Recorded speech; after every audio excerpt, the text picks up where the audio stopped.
to ni zabetonirano, da bo to veliko 3x3 metre. To je v bistvu osnova oskrba kot zdravstveni dom. Zdravstveni dom Ljubljana je različno velik kot zdravstveni dom Radovec, ampak to je v bistvu rol 1. Se pravi, stabilizacija pacienta.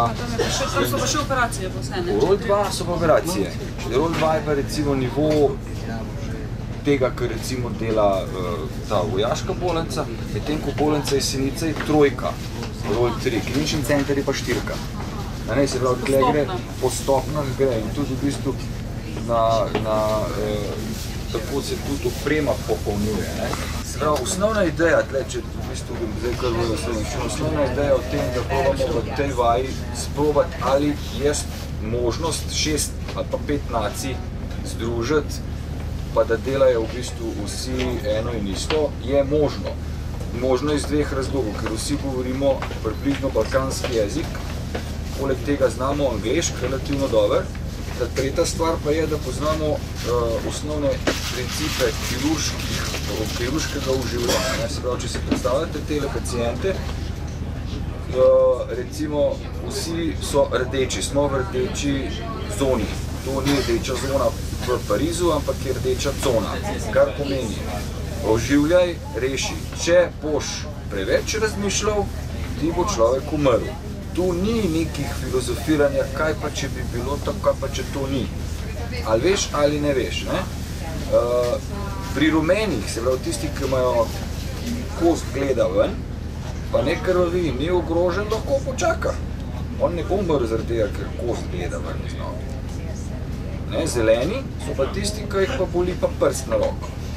Tisti pa lahko čakajo v primeru masivnih nesreč, tudi ta protokol zdaj počasi tudi v Sloveniji uveljavlja. Recimo, bodo zeleni čakali v nekih masivnih nesrečah tudi par dni, ko bi prišli na vrsto, da jim bo en tisti prst pogledal. Verjemite, da se vsak naveličal pa šel. Recimo, osnoven princip je ATLS obravnave. Se pravi, rol 1 v rdečem sektorju dela kirurško stabilizacijo. Oziroma internistično, če imate stvar v infarktu. Kirurška stabilizacija pomeni ustavi krvavitev, vzpostavi prosto dihalno pot, vzdržuj dihanje in zaščiti pred zunanjimi vplivi. To je A, B, C, D, E. To je ATLS standardi, ki jih Slovenija že članica tega združenja, inštruktorski tudi med drugim jaz, in učimo recimo druge kolege in tudi na Hrvaškem ga že učijo, zdaj gremo že v Bosno naprej predstavljati, je pa to v bistvu ameriški sistem, ki se že vzpostavlja tudi v slovenskih bolnicah. In vsi delajo isto. Pod A pomeni, če gremo naprej, si gremo, pod A pomeni, da pogledajo prosto dihalno pot. To pomeni, če ga bo govoril in če mu bo človek rekel, jaz sem v redu, to že pomeni, da on nima težav z prosto sapo. Lahko se mi hecamo, pa tule rano gledamo, človek se nam bo pa med tem časom zadušil. Se pravi, najprej štartaš na A-ju, potem greš na B. B pomeni breathing, pljuča. Daš slušalke gor, ker je bilo pred 5 leti za kirurga bogokletno. Kirurg ni mogel kaj delati slušalke, nikaj mogel pa reti nož pa rezati, to ni več res. Se pravi, slušalke gor, poslušaš, če ti karkoli ni jasno, igla not, brez rentgena, nismo še na nobenem rentgenu, ga nimamo, ubil ga bo pneumotoraks, kar pomeni zrak med pljuči in rebri, ki se širi, pljuča stiska, srce bo kolabiralo. In je treba iglico dati noter, potem da imaš tudi masko gor. Na to je šele C. Takrat so kanali, šele takrat so infuzije, šele takrat so prvi parametri v smislu krvnega tlaka, pulza in tako naprej. Potem je pa imobilizacija in dogovor o transportu na mišico. Kolikor imaš nizek tlak, kolikor imaš recimo takega, da veš, da ti bo med transportom umrl, ga ne transportiraš, ga moraš ujeti, ali če bo umrl, ali ga moraš pa tudi umrl, ker najslabše, kar je, da se ti zgodi, da v bistvu na helikopter ali rešilcu nekdo, ki ni bil pripravljen za transport, umre. Kaj si s tem naredi? Izgubil si človeka, s tem si še rešilca zasedel in omogočil transport nekomu, ki bi ga pa lahko rešil. To so v bistvu take triki zagonetke, ki jih moraš pravzaprav prevzeti nase. v recimo nekih masivnih nesrečah, saj bodimo realni, za Polnico Jesenice je masivna nesreča, 3 rdeči sredi noči, ker sva dva dežurna kirurga in 2 lahko rešiva. Da tretji bo mogel počakati, se že mogla odločiti. V teh momentih se moraš pač odločiti, gre na tvoj konto, se moraš pač se sprijazniti. No, recimo ta gospod ima hudo krvavito, recimo zmoležirano iz noge, ima ezmah in je imel tudi zelo masivno poškodbo vratove gumice, ker mislim, da ima vratnico gor.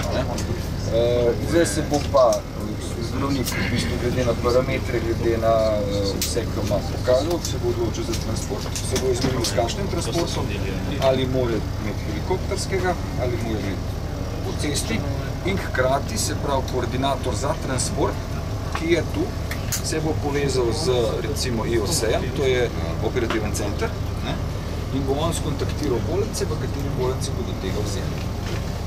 V civilu je to preko 112.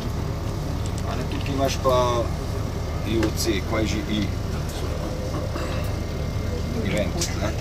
Prav, na ta način gre komunikacija. In sicer so imeli ta prvo pomisleke, da to je predolga komunikacija. Ja, sam, če pa nimaš te predhodne priprave transporta, se ti pa zgodi, da boš ta prvo bolnico zabil 40 od tega in bo zaradi tega kolapsa, kar se je načeloma zgodilo tudi v nekaterih prejšnjih nasilnih nesrečah v Sloveniji. Balon je bil ta prvi, ki je dobro funkcioniral, ker je šlo takoj v Dispers, takoj Cele, takoj Maribor, takoj tudi na Jesenice. Recimo, ki je bil pa avtobus, vse je kliničen center dolgo.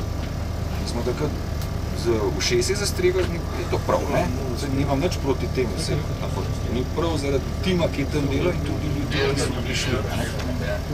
Pojmo še uni pogledati, da na ojo užaljeni, to so bosanski tim. Črnogorski tim, kaj imate? Pneumotoraks. Ja? Odprta rana. Krvavito, se pravi, pneumotoraks je bil spunktiran, zrak je vzduščen ven, masko ima, ustavljena krvavitev, ob tem, da bi bil še tekočino in je stabilen, bo spet za transport.